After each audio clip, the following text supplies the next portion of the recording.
Basically, this channel and this video is for electrical engineers, electronics and communication engineers, instrumentation engineers, mechanical engineers, mechatronics and manufacturing science engineers. इसके अलावा हमारे बहुत से friends हैं जो different industries में engineers हैं, डिफरेंट डिपार्टमेंट, जैसे मैन्युफैक्चरिंग प्लांट और industry, FMCG industry, automobile industry, food and beverages industry, transport, aviation and warehouse.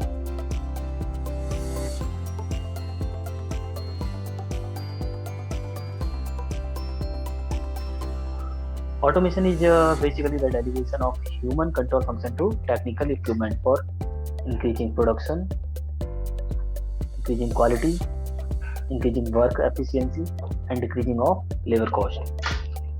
तो फ्रेंड्स बेसिकली जो वर्क हमारा पहले मैन पावर या फिर लेबर की हेल्प से हो रहा था उसको हमने रिप्लेस कर दिया मशीन से, यानी हमने लेबर को हटा दिया वहाँ से और वहाँ पर मशीन या ऑटोमेशन को यूज किया।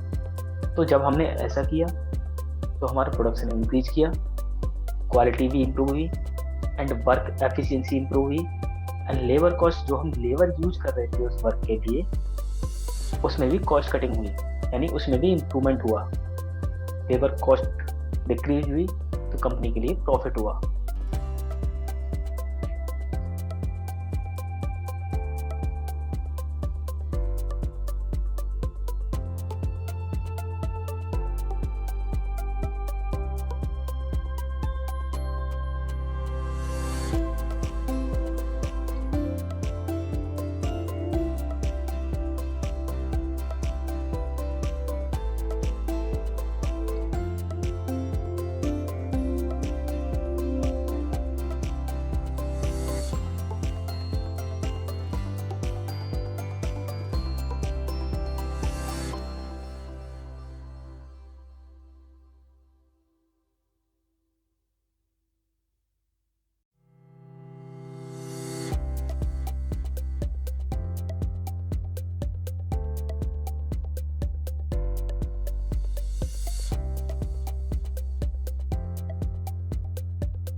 आइए अब बात करते हैं इंडस्ट्रियल ऑटोमेशन कंपोनेंट्स। तो इसमें हमारा पहला कंपोनेंट है फील्ड इंस्ट्रूमेंट्स, दूसरा कंपोनेंट है कंट्रोल हार्डवेयर, तीसरा कंपोनेंट है कंट्रोल सॉफ्टवेयर। तो सबसे पहले डिस्कस करते हैं फील्ड इंस्ट्रूमेंट्स। तो फील्ड इंस्ट्रूमेंट्स में हमारे बहुत सारे सेंसर्स आते हैं। इसमें टेम्परेचर सेंसर हो सकता है,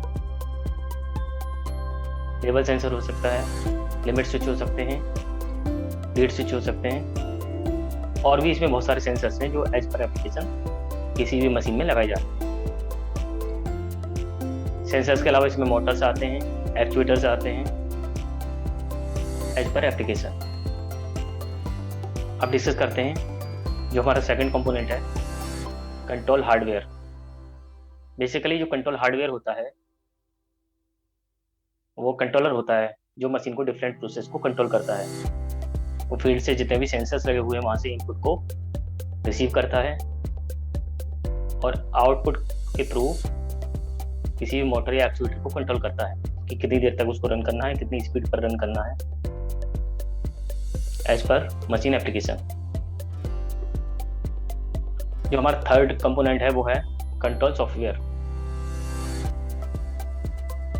इस कंट्रोल सॉफ्टवेयर में बेसिकली दो टाइप के कंट्रोल सॉफ्टवेयर हैं, एक तो HMI एंड दूसरा है SCADA सॉफ्टवेयर।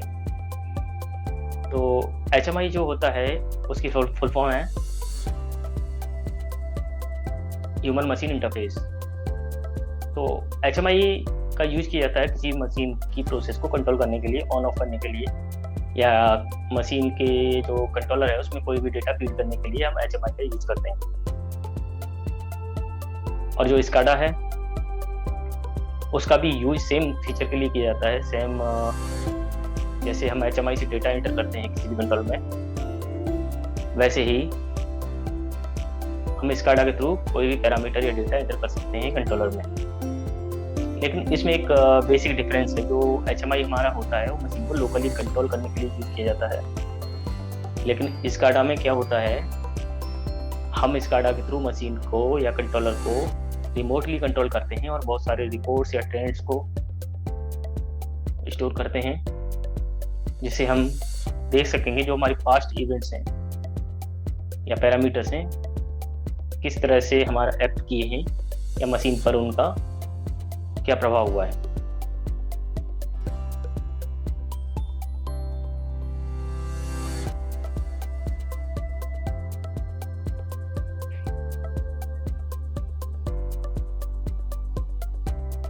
तो फ्रेंड्स, इंडस्ट्रियल ऑटोमेशन में अभी इतना ही एंड आने वाली वीडियोज में हम सीखेंगे कि PLC क्या होती है एंड अदर कंट्रोलर्स क्या क्या होते हैं जो इंडस्ट्रियल ऑटोमेशन में यूज किए जाते हैं, PLC को कैसे प्रोग्राम करते हैं, PLC प्रोग्राम करने के लिए कितने मेथड्स होते हैं, HMI क्या होता है, SCADA क्या होता है, HMI या फिर SCADA को किस टाइप से हम प्रोग्राम करते हैं।